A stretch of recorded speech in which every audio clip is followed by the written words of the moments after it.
Welcome to Fun Islamic Facts, where I share fun facts about Muhammad and the Quran whenever jihadis go on a killing spree.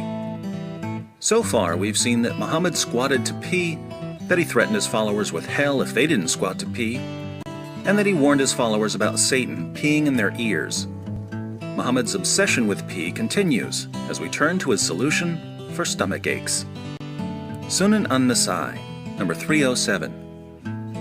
It was narrated from Anas bin Malik that some Bedouins from Uraina came to the Prophet and became Muslim, but the climate of Al-Madinah did not suit them. Their skin turned yellow and their stomachs became swollen. The Messenger of Allah sent them to some pregnant camels of his and told them to drink their milk and urine until they recovered.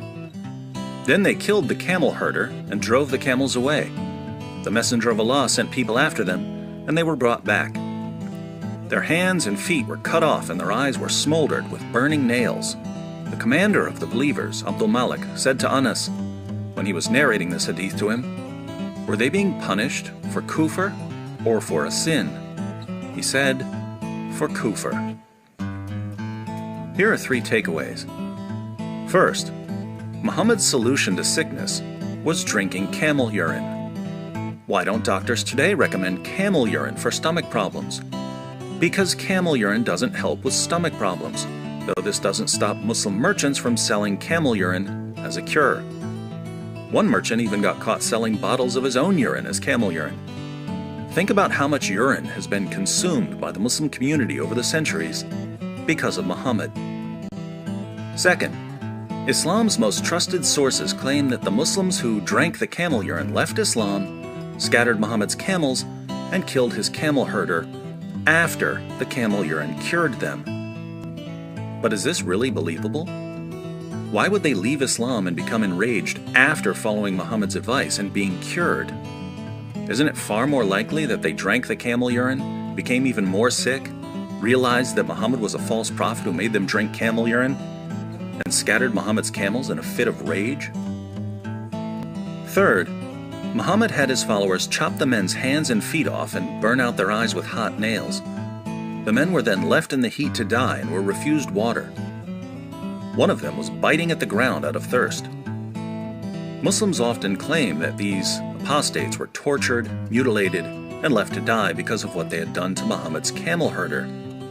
But Anas, who narrated the story, was specifically asked whether they were tortured, mutilated, and left to die because of some sin or because of kufr, their return to unbelief. Anas said that they were tortured, mutilated, and left to die for kufr, unbelief. Welcome to Islam, the religion that tells you to drink camel urine, then, when you get even sicker and decide to leave, chops off your hands and your feet, burns out your eyes with hot nails, and leaves you to die as you bite the ground from thirst.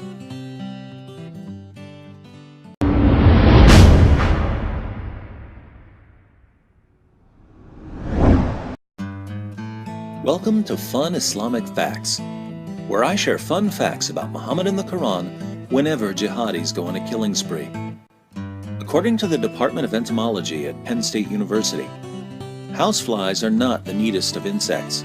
They visit such places as dumps, sewers, and garbage heaps. They feed on fecal matter, discharges from wounds and sores, sputum, and all sorts of moist decaying matter such as spoiled fish, eggs, and meat. Pest control experts at Orkin add, houseflies are recognized as carriers of easily communicable diseases. Flies collect pathogens on their legs and mouths when females lay eggs on decomposing organic matter such as feces, garbage, and animal corpses. Houseflies carry diseases on their legs and the small hairs that cover their bodies. It takes only a matter of seconds for them to transfer these pathogens to food or touched surfaces. Mature houseflies also use saliva to liquefy solid food before feeding on it. During this process, they transfer the pathogens first collected by landing on offal. Diseases carried by houseflies include typhoid, cholera, and dysentery.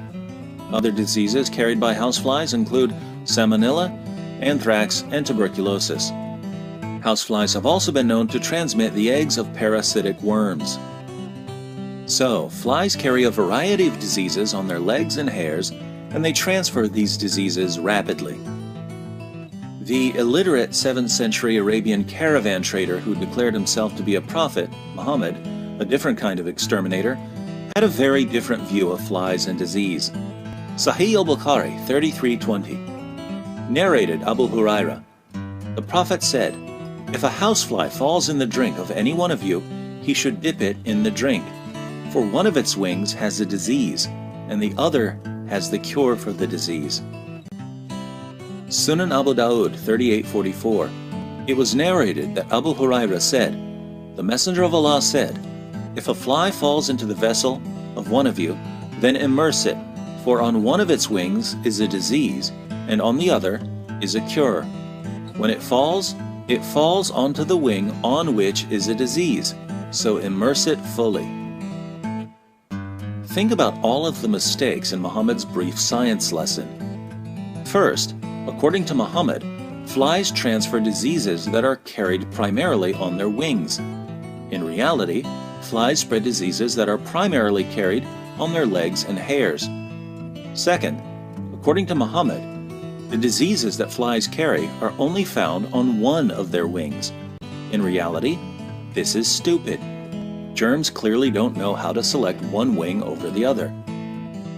Third, according to Muhammad, when a fly falls into your food or drink, it always lands on the wing that carries the disease. In reality, this is stupid too. How in the name of probability would a fly always land on the diseased wing? Fourth, according to Muhammad, the wing that doesn't carry the disease carries the cure for the disease. In reality, this is extremely stupid. As we've seen, flies carry typhoid, cholera, dysentery, anthrax, salmonella, and tuberculosis. Do Muslims really believe that the cures for typhoid, cholera, dysentery, anthrax, salmonella, and tuberculosis are all found on whatever fly wing is sticking up when a fly crash lands in their hummus? Have Muslim researchers at top universities discovered the cures for every disease carried by flies simply by extracting the cures from the cure wing? When they're not busy studying the health benefits of camel urine, of course.